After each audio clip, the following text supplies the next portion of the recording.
Good. Yeah, there we are. Cool. Well, hello. And once again, everybody who yes, go ahead. Go ahead. I'll start. Everybody who joined us early got the chat before the chat, where we talk about all kinds of things from what our drive back from New England looks like to whether or not we're ready to have our glass of wine. But just wanted to say welcome to our Meet the Curators event for A New View Camden. This is our second time doing this event, but our first time since the art pieces have actually been installed. So I'm really excited about this conversation tonight because we're going to hear from Judith Tannenbaum and Kimberly Camp about how they selected the pieces for this monumental art project in the city of Camden, New Jersey, and more about their lives and their history and what's next for them and what maybe is next for us. And again, I just find this to be a lovely chat. So I'll give it just one more minute for maybe a couple more people to join us. I think we have 6 attendees now, and one of our panelists has dashed off. Very busy, all of us. So we'll just give it another moment and then we'll jump in. Go down on the floor, put these on the seat. Okay, so I'll do this one last. We're hard at work.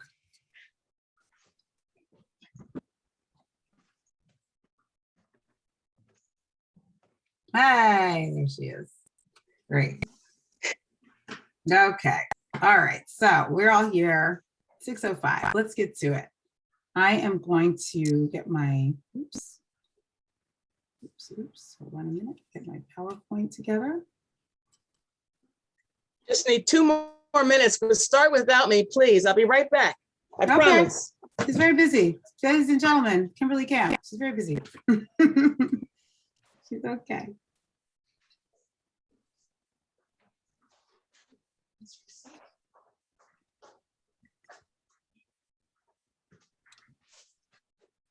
Oh man, don't do that. I'm coming. Okay, not you. You're okay. I do this. Hold on, everybody.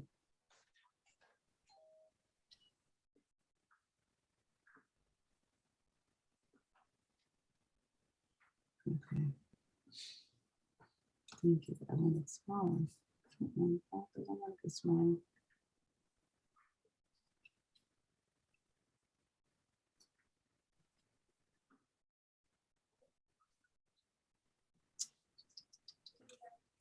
All right, everybody, we're going to wait for Kimberly because we want to get the full experience here.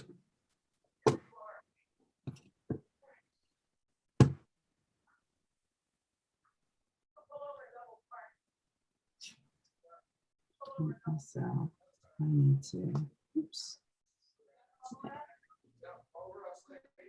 Sorry about this. No, I appreciate it. That's what I was thinking. Thank you. Roy. I'll be back with So many pictures. Yeah. Thank you.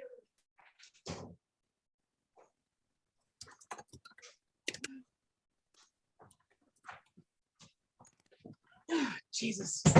No worries. All right, we're going to start. We wanted to wait for you. All right, so I'm going to start by introducing our curators. I've said a little bit about the project, but I will tell you a little bit. Well, actually, why don't I start by telling you who I am before I start jabbering on. My name is Vidra Chandler. I'm a project manager at Cooper's Ferry Partnership, where it has been my pleasure to work for about 4 years now on different arts and cultural projects that bring vibrancy to the city of Camden. So A New View fell right into this category. We're super excited to partner with Rutgers Camden Center for the Arts and the city of Camden to produce this art project funded by Bloomberg Philanthropies.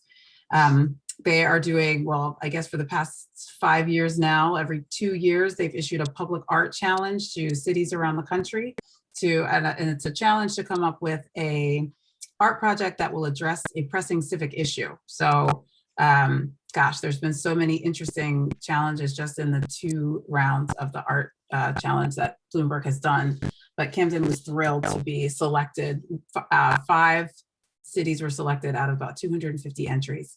And we were awarded $1 million to do an art project. And it's A New View. So it's pretty cool. And I don't have to say a lot about it because hopefully people in the audience have seen it. And if you haven't, or if you have, you're going to see some awesome pictures of it tonight. And you're going to hear directly from these two ladies who chose the artists and the artworks that are a part of this project. So let me tell you a little bit about them before we start asking them questions. Kimberly Camp began her career as a professional artist over 50 years ago. Since then, her paintings and dolls have been shown throughout the United States in over 100 solo and group exhibitions. Her list of exhibitions is extensive, including the American Craft Museum, Smithsonian Institution, International Sculpture Center, University of Michigan, and many others. Camp is a native of Camden, New Jersey. She pursued a dual career as president and CEO of the Barnes Foundation, founding director of the Smithsonian Institution Experimental Gallery, and president and CEO of the Charles Wright Museum in Detroit. In 2013, she opened Gallery Marie in Collingswood, New Jersey, which features Camp's paintings and dolls and works by more than 120 artists from around the world. Currently, Camp serves as a curator for a New View public art project and is on the faculty of Drexel University's Arts Administration program. She consults for nonprofit organizations on strategic planning, leadership, transitions, and best practices in governance. Judith Tannenbaum began her career in contemporary art as a critic for Arts magazine in the 1970s. After the publication of the New York Art Yearbook, her primary activity shifted from writing about art to working directly with art objects as a museum curator. She has organized numerous exhibitions focusing on painting, sculpture, video, and interdisciplinary work, with a particular interest in connections between visual art and performance and relationships among fine art, craft, and design.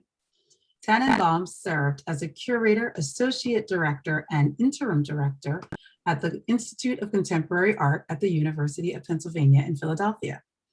Judith Tannenbaum also served as the first Richard Brown Baker curator of contemporary art at the Museum of Art, Rhode Island School of Design.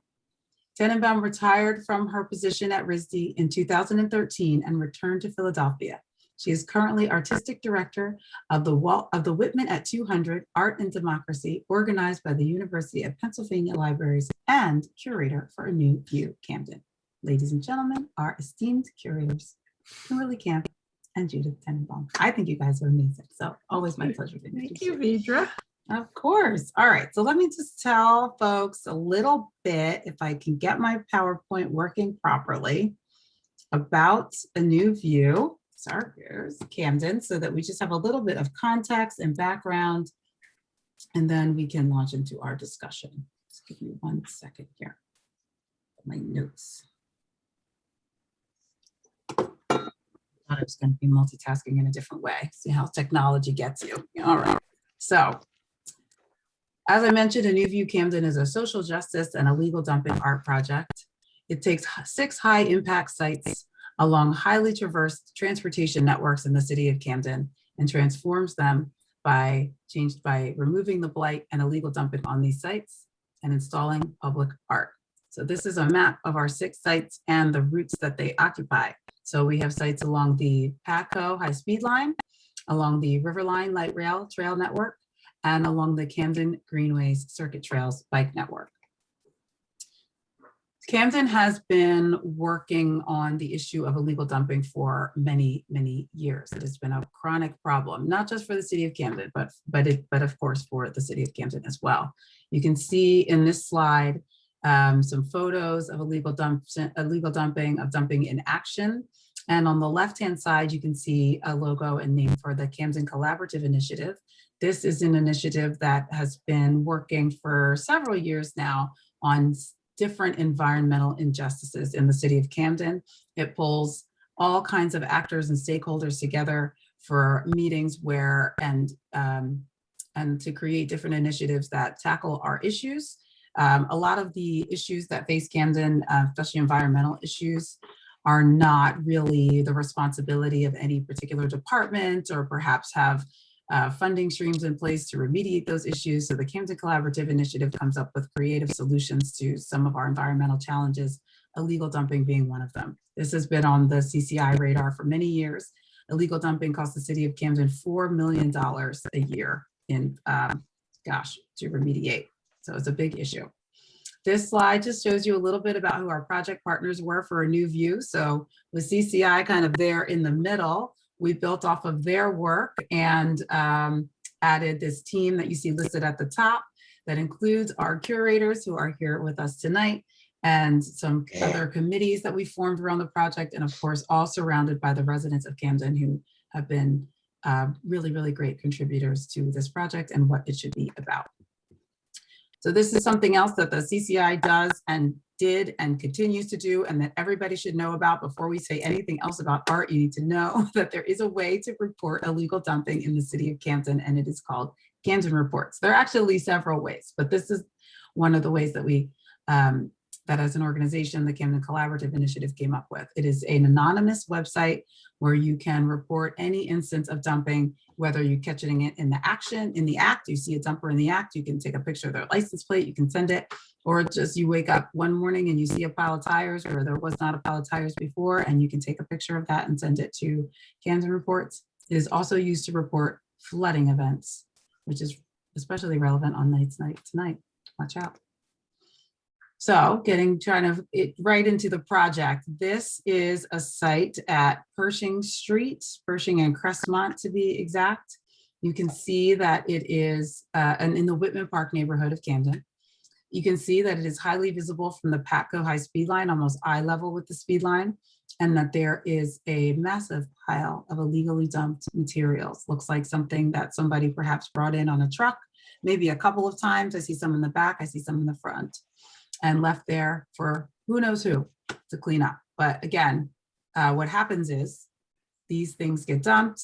This area is dark, right? It's a little bit dark, it's a little bit remote, but it is also in the back of some people's neighborhoods. So it is surrounded by the backs of people's homes. So when they wake up in the morning and find this, they call Public Works, they ask them to take it away.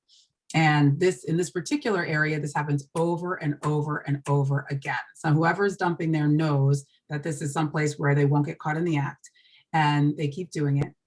And again, this happening all over town all the time adds up. And by the time Public Works sends their employees out to get it and then take it to the dump and then pay the tipping fees themselves to get it properly disposed of, at the end of the year, we spent $4, sometimes $5 million to remediate this issue, and it's not going anywhere. Today, this looks like this. Look at this. So that was a before picture of the first site for illegal of a new view Camden. Oh, somebody's chatting me. And this is the after picture. Oh, sorry, somebody is saying that they can't see me. I'm sorry, I don't know. It's in Barbara.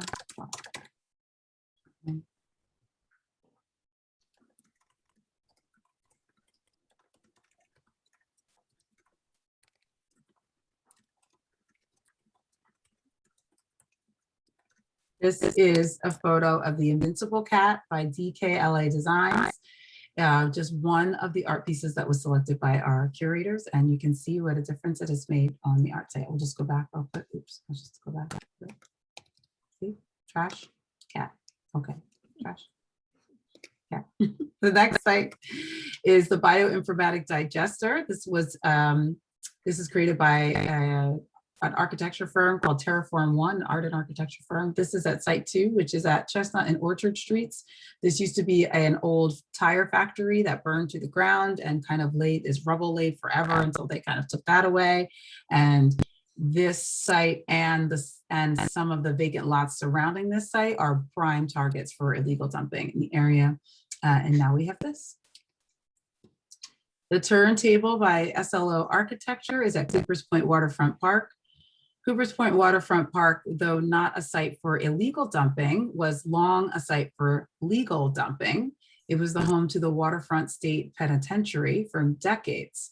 This was a privately owned prison that the residents of North Camden fought hard to keep out of their neighborhood because it was blocking waterfront access from residents. And they lost that fight. The prison was built. It was in operation for decades until I guess it wasn't profitable anymore and they closed it down. There was also, I know, a lot of continued government pressure on this prison to kind of like find a better location, one that doesn't block waterfront access and have views from the Ben Franklin Bridge. And now it is a beautiful park. If you haven't been to Coopers Point Waterfront Park, I highly recommend that you go, and it is the home to the Turntable. The next site is Touching the Earth by Josh Sarantitis and Athena Steen. This is a a clean and green site in North Camden. There are a few organizations that fence and green lots in an effort to prevent illegal dumping. It happens frequently in their neighborhood. As you can see, this is also surrounded by homes, by people who live there. Even though this site has been cleaned and greened and fenced for many years, when we arrived to install this installation, we removed a truckload of contractor debris, shingles, siding, drywall. All of this had to be hauled away in order for us to start construction on Touching the Earth, which now you can see is a beautiful adobe seating area with wooden planters and a beautiful mural created by one of the apprentices who was working at that site, as well as a working bread oven in the center. Meccan 11, The Collector by Tyler Fuqua Creations, is at the State Street Bridge that connects North Camden to Kramer Hill. You can see in the bottom, this was the site of our ribbon cutting for a new view. It was a happy day. He is there facing the Kramer Hill landfill, which is now Kramer Hill Waterfront Park, or opening in September. But this landfill was a legal landfill for many years. And then when it closed, it was never capped and continued to be a site for dumping. So people have been dumping their waste illegally on Kramer Hill waterfront, leaching into the water for many, many years. And now it's finally cleaned up, and Meccan 11 is there to help tell the story. The final site installation is the Phoenix Festival by the Mythmakers, Donna Dodson and Andy Morleen. The Phoenix Festival is at the Federal Street Bridge, which was the home to an incinerator many years ago. This site is another where it's highly, highly visible, both from the road and from the river line, and where when we arrived, we had to haul away debris, fresh debris. This site was had a stack of Christmas trees on it in March when we went to clean it up. So tells you about people dumping on it.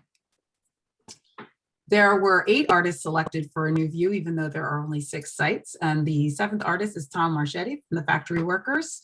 Tom Marchetti's family had a factory just across the street from this site many years ago in Camden during its highly industrial period. And Tom was hired to make these beautiful pod parks for the project that you can see at each A New View site. Some of them have picnic tables, some of them are wheelbarrow seating, some of them are benches, all different things out of reclaimed materials and reclaimed wood. And also Eric James Montgomery, who participated in the project with his amazing photo series, Camden is Bright, Not Blight. Ooh, and I forgot to include a picture of his most recent work, which is currently on display at Camden Fireworks. Camden Reframed is a very, very powerful exhibit that features Camden residents of all shapes and sizes and ilks and professional pedigrees and whatnot, posed in front of illegal dumping sites, asking people, again, to take a new view of the city of Camden. So just before I hand it over to our curators, we've had a few interesting things that have happened around A New View, one of which was an artist apprenticeship program. Here you can see some of our artists in action, apprentices in action. These are all Camden-based and Camden area artists who worked alongside our professional artists to install their art projects and learn some of the tricks of the trades along the way. This was funded by Subaru and their workforce training program. And we are really excited about the possibility of these young artists continuing with the public art trend as we move forward. A couple of events that are coming up. You can spend some time at the Bioinformatic Digester this Thursday night with the Hoodbrarian at 6 o'clock, writing, journaling. You can also see all 6 sites by bike this Saturday, June 12th at 9 a.m. We're meeting at the turntable at Coopers Point Waterfront Park and taking a bike tour. It's leisurely. You don't need to be a cyclist. I'm going and I have like a beach cruiser. So come ride your bike. It's a great way to see all 6 sites up close and personal. And that is it, ladies and gentlemen. That is my slideshow and presentation about A New View. And I am going to now stop talking and let the curators do some talking about their project. So, and at the end, I will make time for Q&A. I know it doesn't seem like we're gonna have time, but we are. But I'm just gonna kick this discussion off and just ask you guys to say hello and tell me, just to begin, what is a curator anyway? What does that mean? What did you do? Well, in this case, the primary responsibility was selection of the artists and evaluating the proposals and sort of trying to look out for issues that might come up with the works that the artist had proposed to make. But a curator in general most often works with collections and has the responsibility of caring for objects and also adding to collections. So if you work in a museum or cultural center that wants to acquire work for the future, the curator is very important in terms of making suggestions and working with other staff to think about how the objects will function not only in our own time, but in the future. So all those wonderful museums like Philadelphia Museum of Art have been built over long periods of time, and there are people who actually make those decisions. So sometimes you think that these things are just anonymous and by some force, but they actually are individual humans who are working at jobs all the time to do that. So I've had the good fortune of being able to work as a curator in two different kinds of museums. The Institute of Contemporary Art was not a collecting museum, so my function there was organizing exhibitions. And then I moved to the Rhode Island School of Design, which does have very deep collections in all kinds of work, from costume and textile to decorative arts, painting and sculpture, prints, drawings, and photographs. And my job there was to build a contemporary art collection.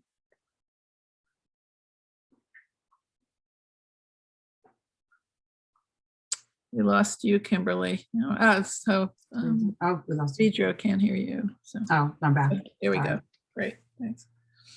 Kimberly, tell us a little bit about what a curator is and what it was for this project. If you can. She might be frozen. Oh, no. Let's see. It's doing that thing again. There we go. All right, can you hear me? I can hear you. now? Can you hear me now? Repeat your question. I know. Yes, so a little bit about what a curator is and what it was for this project.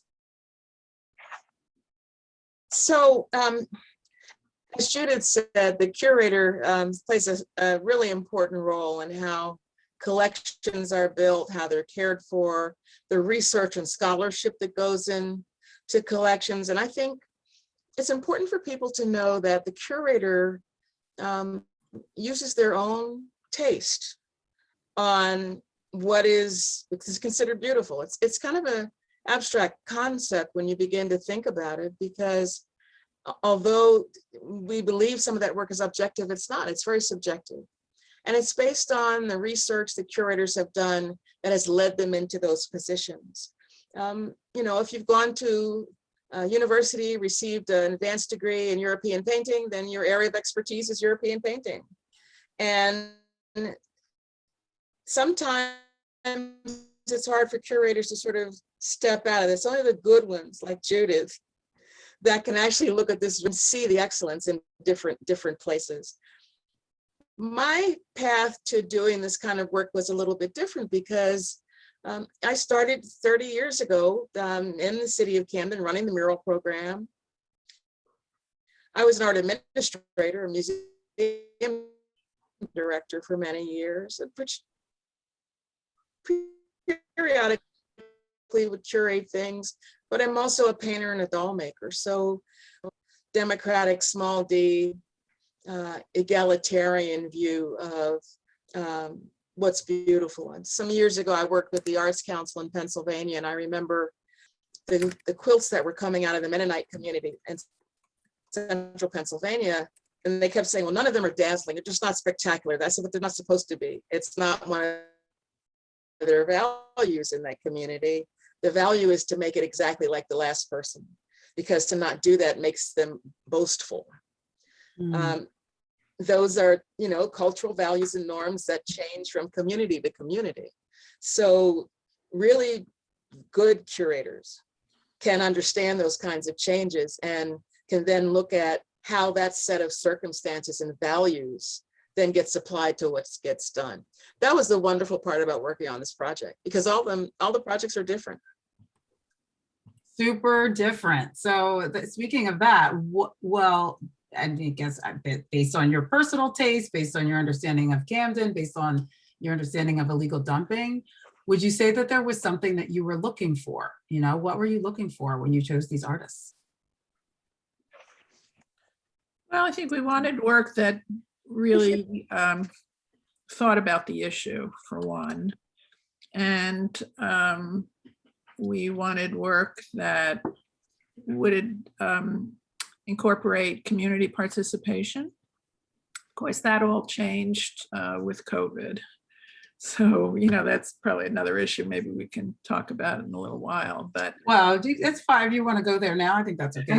It is on the list, so we might as well. Yeah, how did that change with COVID? But I think, you know, we didn't want to, we wanted to be open to what the proposals were about. So we didn't start with a fixed, we didn't have a menu of specific works that we were looking for. And in that way, we wanted it to really reflect what artists were doing. But we definitely wanted it to be involved in a thoughtful way with the issue of illegal dumping and the community of Camden and how people in the community could participate in that. So you know who you are, you know what you like, but you didn't know what you were going to pick ahead of time. Right, absolutely. Okay. Yeah, no, we were really wanted it, and we wanted it to be as broad as possible. We were not looking for particular materials or particular styles. I mean, we really, it was more about artists' approach to the subject. Nice. And how do you think? Oh yeah, go ahead. Kimberly. I was going to say the role, you know, the community was a really important consideration for me, because I really wanted to make sure that we met that juncture of aesthetic quality, what was good, with what people were going to like, what they were going to have fun with. And that's an okay thing for a curator. So that was one that was really important to me, being a native of Camden and knowing that there are not many places where you can see a lot of public art in the city. For the most part, you have to go out of the city if you want to see something other than murals. So it was really wonderful to be able to have projects that are just downright fun. I'm interested in work that stretches the, the imagination and really presents some surprises for people, and even the definition of what art can be. So, you know, rather than showing things that they were already familiar with, I was looking for things that kind of were really engaging. And I think, as Kimberly says, that would really be accessible to people, but that also were inventive and imaginative. You both mentioned like murals and also like kind of this idea of something unexpected. And as a team member on this project, one of our early outreach missions, every time I would speak to somebody, they'd say, public art, what do you mean, murals? Public art, oh, you mean murals? Like murals? So I think, and it was difficult for me to explain. I'd be like, well, maybe, but there could be more possibilities than that. So it's very, I guess, well, and one of my other questions is, how have you found the responses to the project to be? Is it kind of as expected, or have people, you know, has anybody surprised you in the media or the community with like their take on A New View? Yeah, unfortunately, I haven't been able to be at the sites as much as I would like, and to see people really experience it. But just before we opened, I went around to the different locations, and it was very exciting to see. It was a mother and daughter. The daughter was probably in high school or that age. And the mother, though, right away saw, they were at the waterfront park and saw a turntable, which is made out of thousands of cut plastic bottles, and also masks, which was not in the original plan, but was something that the artists added once we were into COVID. And it was very exciting for her to see that so immediately. And so I must say, for me, you know, in terms of seeing people's response, that I was delighted. But honestly, I should just go and be a fly on the wall and see how everything is functioning and how people respond to it. Have you found the responses, Kimberly? And you know, I find interesting. A lot of people know I currently live in Collingswood. I moved back in 2012, opened in 2013. And I've been handing out the activity books. And what's fascinating to me are the number of people that say to me, oh, I grew up in Camden. This is really great. I'm from East Camden. Our family moved to Pennsauken in the early 70s, so on and so forth. So it reminds me that, you know, the city was once so vibrant and so full of different kinds of people from all walks of life. Some of them didn't go far. And being able to re-invite them into the city has really been rewarding for me. I've only had one strange response, and somebody asked me, was it safe to dive into the city? And I tried to be as gracious as I could be by saying, people do it every day. The city, part of the reason why this project was important was to get people to see the city in a different way. It's an amazing place. It always has been. It has its ups and downs like every other place. I can remember a time when in Washington, D.C., you couldn't go to the plaza across from the White House because it was full of people shooting up, and it was trashy and there were rats. You say that to people and you say, look, you know, downtown D.C. used to be a real dive. And they look at it now and it's like, that can't be possible. Well, every place has its ups and downs. This is an opportunity really for a new view of Camden. And so I'm really, I think it's wonderful that I'm able to encourage people to check it out again. Definitely an interesting response. Go see this art project. Well, is it safe to drive in? No, it's called a new view. Maybe maybe take one. It would be interesting to know that how people who ride the Patco, what they see, and if there are particular ideas that come up or how they respond. So definitely, I've ridden Patco a couple of times and been on the lookout for people looking, and people are, and kind of, but you know, I can't be too much of a weirdo, be like, hey, what do you think about this? But definitely like looking, checking it out, kind of, what's that? Like you definitely get the side comment. And we will be surveying Patco riders. So hopefully we'll get some information about that.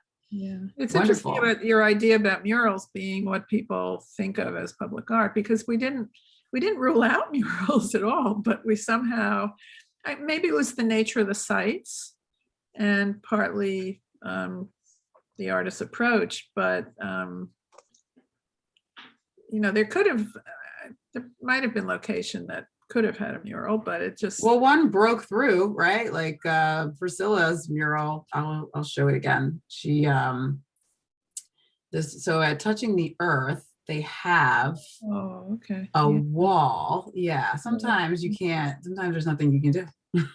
There's going to be a mural, and that's what it is. They had a wall here where there's, you know, somebody lives in that house, but there's a wall facing the site.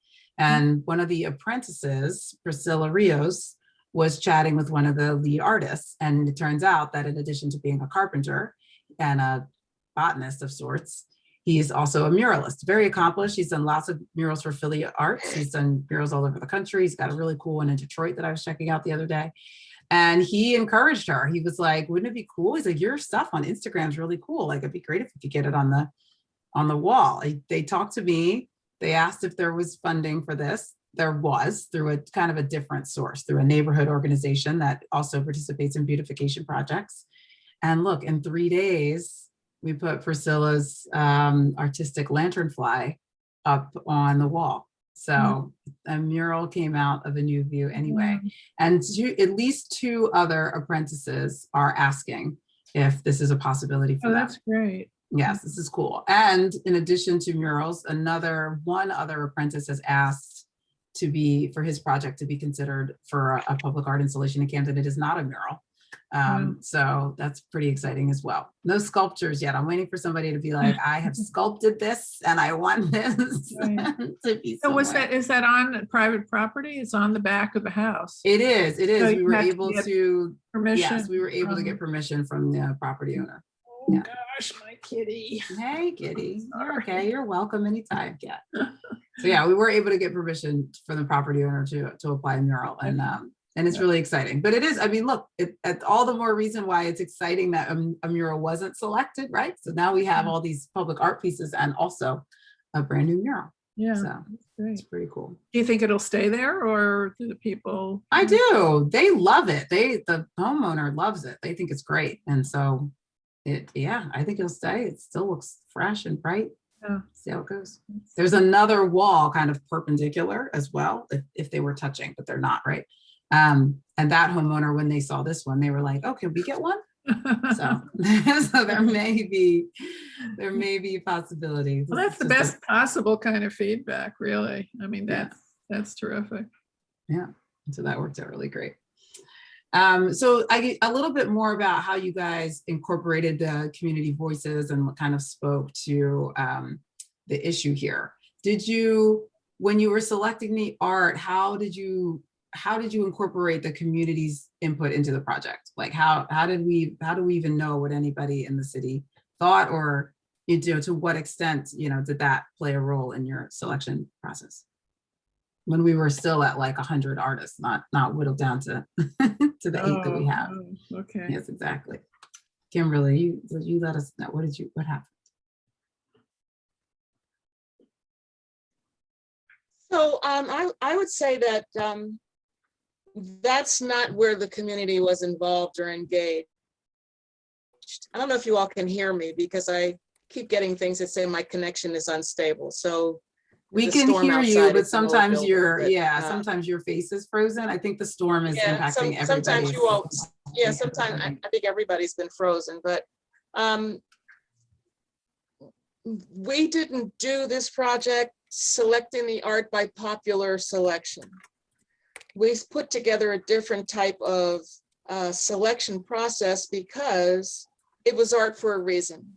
It was art to address illegal dumping. And so we had a set of criteria that looked at everything from the experience of the artist. Was the project doable for the amount of money that they were asking for? Did they have a relationship to Camden? And if so, what was it? Who were the members of their team? What had they done before that we can look at? And so there were parts of it that, including the technical and financial aspects of it, that really could only be addressed by people that have worked with this type of work before. Because most people don't know how much art costs. So we had a set of criteria that we had to use in order to be able to fit within the parameters of the grant. The way that we involved community was by going out. Deidre, you did, Mishka did, everybody went out to the community, did presentations about the project, what kind of work could be here. We had a community advisory committee, we had a curatorial advisory committee. So it was informed by a really broad view of what we had to do for the grant, what the nature and character of the city is, and the quality of the art that was selected. A couple of the So artists. that's how that's.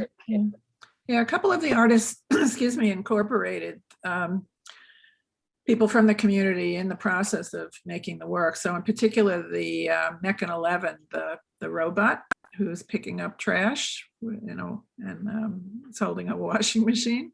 And he worked with a school, and they did designs for the heart of the robot. And then the artist fabricated it to the design that one of the students had created. So that was a lovely collaboration. I think, we had hoped to do more things like that, but because of COVID, we really, were limited in terms of direct contact of community groups in the process of making the work. But there's something like the apprentice program sounds like it's been very successful in terms of bringing in people from the community to Yeah, community voices. actually participate in the work. Yeah, the robot's a great example. I think that Kimberly, your comments are right on. Like, I think my strongest recollection, yes, I was out, I was chatting to people, but I remember how enthusiastic our audience was at the finalist presentations. 2 days of 2 long days of listening, and there was a nice crop of residents and I think stakeholders and people who participate in the arts community of Camden were there, all pre-COVID, of course, right? But just there, and yeah, right, they weren't there to shout out which ones they liked, but in the lobby, we were all talking. Like, it was relatively easy to get a sense for what people were like kind of vibing with. So I thought that was a great way to involve community. Yeah, the project with the Phoenix, those huge bird structures made of bamboo that they incorporated people in the end when they were actually installing the work. And this is true. They have poetry, yes, they poetry tried from banners. local poets Right. inscribed on the benches at the Phoenix Festival. Yeah. Yeah. And In they fact, also I got worked with a local comment school. There's a friend of mine who specializes in public art, and she loved those benches, and she wasn't sure if they were actually part of the artist project or not, but she said that was her favorite thing. And then I had to say, yes, they actually are part of it, even if they weren't made by the artist directly. Exactly. Great. Well, it is with an eye towards the time. I want to make sure that people who are attending take an opportunity to ask any questions that you guys have. You can put them either in the chat or in the Q&A function at the bottom of your screen. And when I see a question pop up, I will pose it to our curators and they can answer it for you. So please feel free, don't be shy. And if you don't ask questions, then I will just keep asking questions. So I'm stuck with whatever I want to know. Oh, great. Let's see. What do I want to talk about? I want to talk a little bit about, well, okay. One question I have, and then I'll move on to the future. Well, it's kind of about the future. Would you do one any? thing I want to remind people of is that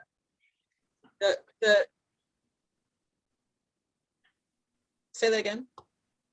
Oh, no, you. Oh, you're breaking up a lot. One thing I wanted to remind people of is that the project goes away at the end of October. This is temporary art. And it's really important for people to get out and see it while they can. It seems like it's a long time away, but time flies. And I'm eager to see what the next project's going to be. It was so exciting to work on this, and so exciting to actually had met Phaedra before. It had, I don't think ever met Judith. I'm not sure if I did before, but we came together as a team and did some really fun things, and I look forward to see what's next. Awesome. This is true. It is temporary. I have to remind myself, because I keep saying that I'm going to take my parents on this car tour, and we haven't done it yet. So I need to chop. Time is of the essence. Would either of you do anything differently, knowing what you know now about the project? Any different criteria, anything differently in the selection process of the artists? And maybe it's easier to think about it in terms of in the next public art project that you curate for Camden or any other fabulous city.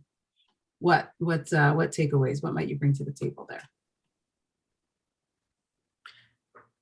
I think the only thing that I would try to do a little differently is have a little bit more direct contact with the artists while they were working on their specific plans. I mean, they had to develop their proposals quite specifically, but it's still very different when they really come to make it. And in part, again, it was probably because of COVID that we couldn't really physically be together. So if we had been able to, I would have loved to have done studio visits and gone to New York and visited, particularly I think with the 2 architecture projects, which were very complicated and involved a lot of structural issues. And so I think, that the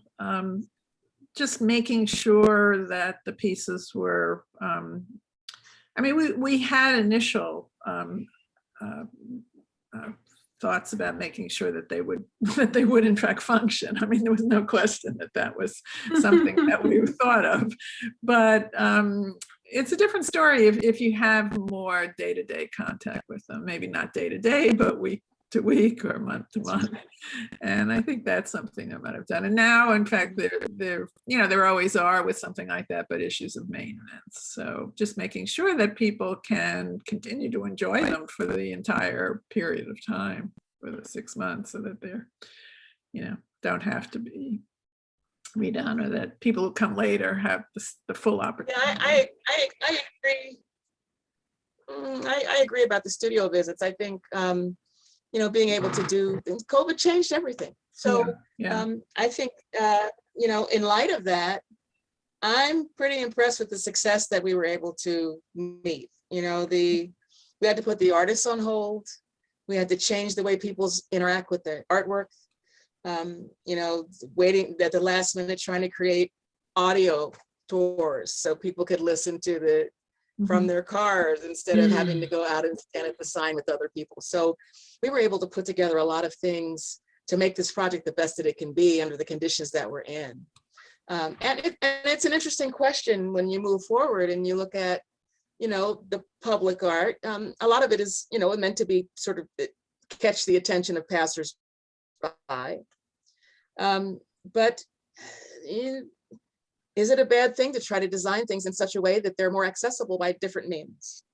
Vidra, you've been taking people that had a walking tour, you had a biking tour, we have an audio tour and a car tour that people can take. So in many ways, it forced us to be more accessible to people.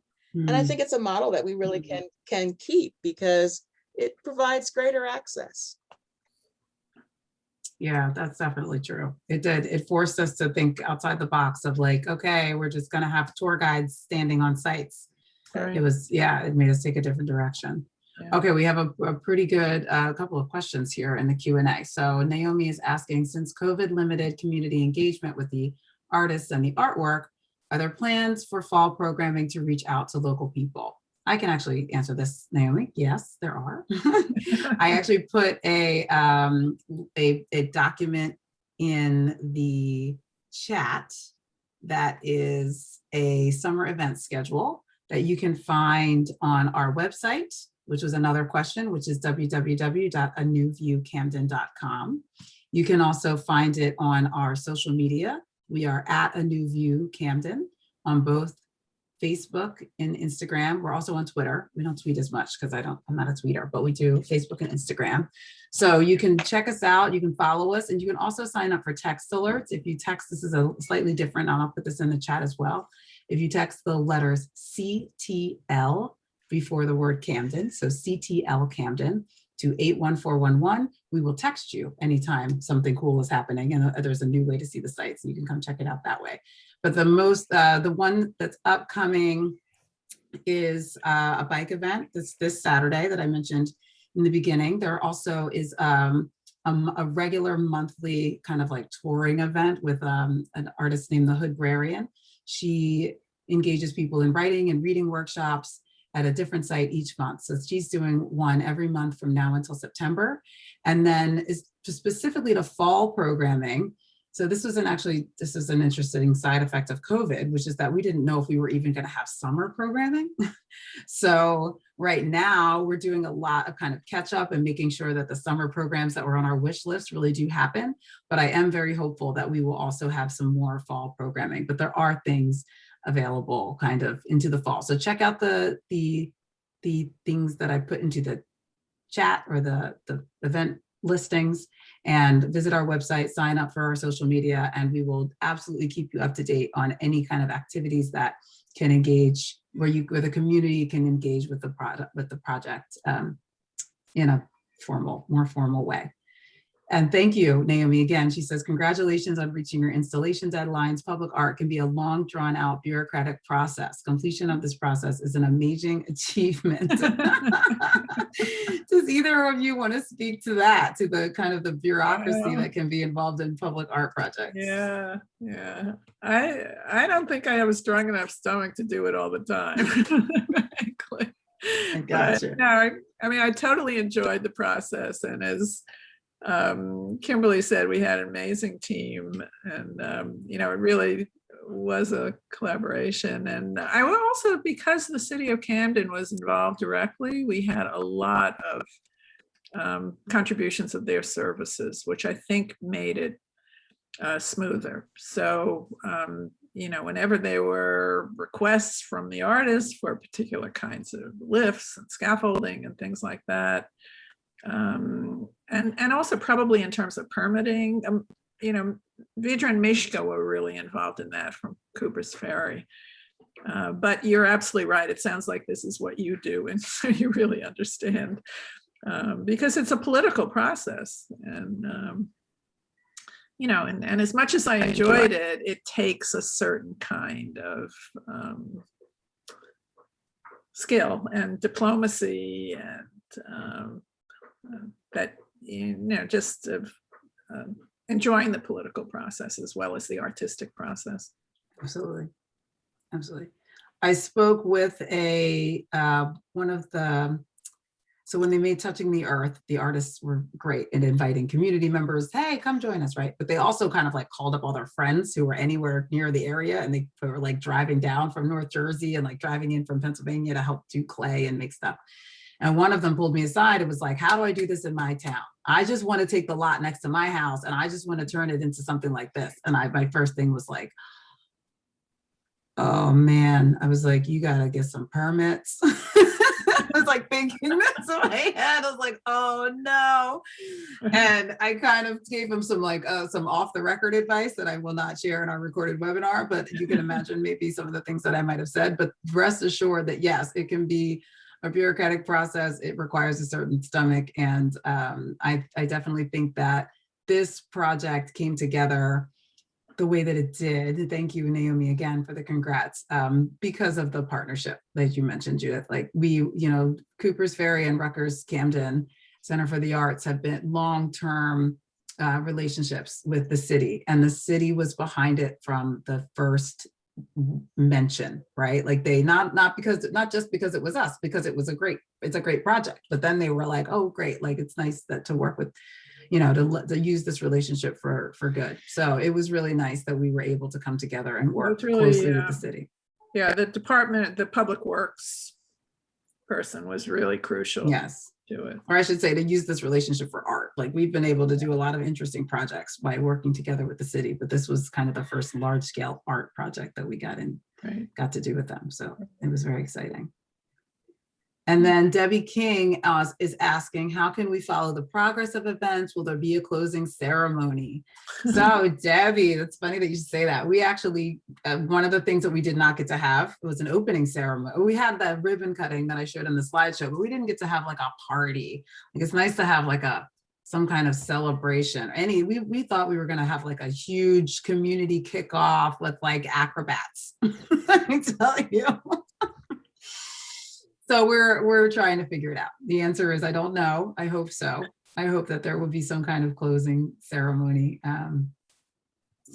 It's sad. I feel like it's more exciting to welcome a project than it is to wave goodbye to a project. But if that's what we have to do, then we'll figure something out.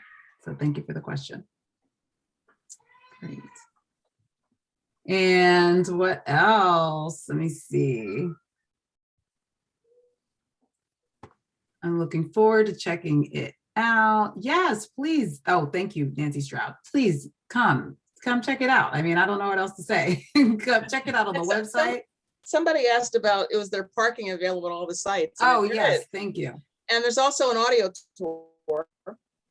And you go on the website you can scan a code with your phone and you'll get a very familiar voice describing the project, something about the artist, little fast, fun facts about it, and giving you the information on the website. Exactly. So yeah, there's, you can park, you can do all kinds of stuff. And again, come bike. I'm telling you, I've done all of it, and the best is the bike. The best is the bike. It's great. It's so, it depends on yeah, it's about, oh, I should know this off the top of my head. It's like 8 miles or something, the route. So I think it depends on the weather. it does. It's supposed to be nice. Earlier, get out as of of the 90s. yesterday, it wasn't so great. And then as of this morning, the weather is looking up. So it should be nice. When I did the test ride, it was a beautiful like day with low humidity. So that helped a lot. Yeah. But you know, really, as long as there's no rain, it's going to be a beautiful ride. It's a great way to just get up close and personal with the Yeah. sights. I'll be there. Does anybody want to go? It'd be really cool. So yeah, okay. So I'll just ask one final question. It's almost time for us to wrap it up. I'm so grateful to everybody who came. Thank you so much for attending this discussion. Thank you to our curators for being a part of this discussion. What happens next? What would each of you like to see for Camden and public art? Oh, gee.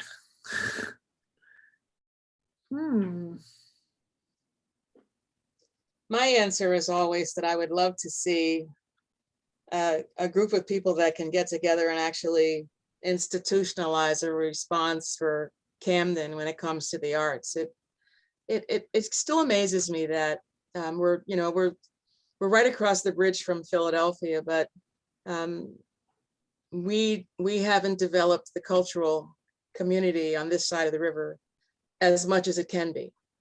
And I would love to see that change. I think for the population center here and the uniqueness of this community, the same way that Philadelphia has its own character, so does South Jersey. And I would love to see, a brand new art center be here in this community. I would love to see a place where the creative economy can grow. So Camden is a perfect space to create a live-work community for artists. The real estate is inexpensive. The access to public transportation is great. Being on the Northeast Corridor is fantastic. Beautiful. And the people in the city are really wonderful. So I hope we can move in that direction. That would be fun for me. Yeah. No, I think all of those possibilities are really important. One of the things I liked a lot is the book. At each site, there's Oh, thank you. a structure with books in it that people can actually take, and I think that's a wonderful part of it. And so I'd be interested in doing things that overlap more with libraries and schools if that can happen. But I think Kimberly really has terrific idea about the potential of Camden and how public art can really Thank you. play into it. That's right. That's great. Thank you. And yes, Penelope is adding that Detroit has a great model for that. There's a few cities that have done really cool live work communities for artists. And trust me, we are reading up on those and getting our proposals together. So you hopefully see something like that in the future. And it's just nice for someone like me who's working kind of in the arts administration state space inside the city to continue to kind of hear from you guys what you think the future looks like based on projects like the ones we're doing, and from our attendees and audience members as well. Thank you so much for those kinds of things. Yes, I think that, yes, so I want to re-emphasize that, yes, parking is available. I see some flutter in the chat. Parking is available at every site. If you are not able to bike, we definitely don't want anybody overextending themselves. Like, parking is absolutely available at every site, and audio tours that are easily accessible. We do not have a bus tour that takes you from site to site. We don't have that. That was another thing that was cut for COVID. We did not think that it was appropriate to have people cramped together inside of a bus. And so it fell by the wayside, and it will not be revived during this incarnation of public art in Camden, but maybe some future art project will include bus tours. And yes, the ceremony, we will definitely think about it. So thank you very much for saying that again. We should do something to to mark this achievement. So thank you. It is 7:03. I'm going to let everybody go on to their dinner or kids or a glass of wine or whatever, but I'm super excited to have had this conversation with you ladies once again. It's always a pleasure to hear from you guys. I think it's a really interesting conversation just to have about how we got to this place. How did this awesome art get here anyway? It's just a question that you will get when you're on site. People will ask, how did this even happen? Yeah. And yes, reminder again that this is temporary. These are gone after October 31st. So if you haven't seen it yet, or if you know somebody who should see it, let them know.